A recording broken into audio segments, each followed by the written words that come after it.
সেদিন সকাল থেকে বৃষ্টি ছিল, আকাশটা মেঘলা হয়েছিল। ভেবেছিলাম যেতে পারবো কি পারবো না। তারপর অনেক ধরনের চিন্তা ভাবনা করতে করতে ভাবলাম যে আচ্ছা চলেই যাই। আসলে যদি না যেতাম সেদিন তাহলে হয়তো মিস করতাম এত সুন্দর জায়গাটা এবং এত পরিচিত মুখগুলোর সাথে কিছুক্ষণ ভালো সময়টা কাটাতে হয়তো পারতাম না। তাই চিন্তা ভাবনা করতে করতে চলেই গেলাম।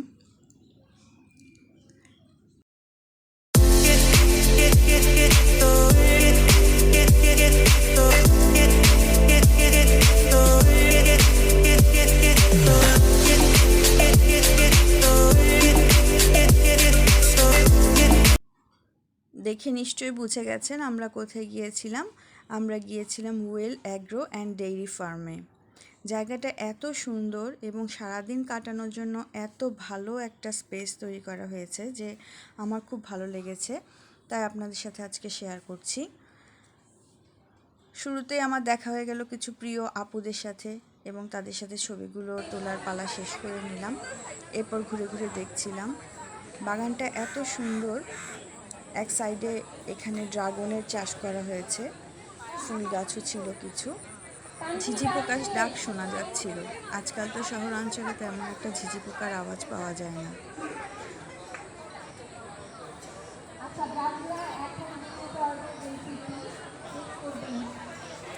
পাশেই আছে খরগোশের খাঁচা, অনেকগুলো খরগোশ আছে এখানে। মেয়ে খুব মজা পাচ্ছিল, খরগোশদেরকে খাওয়াচ্ছিল।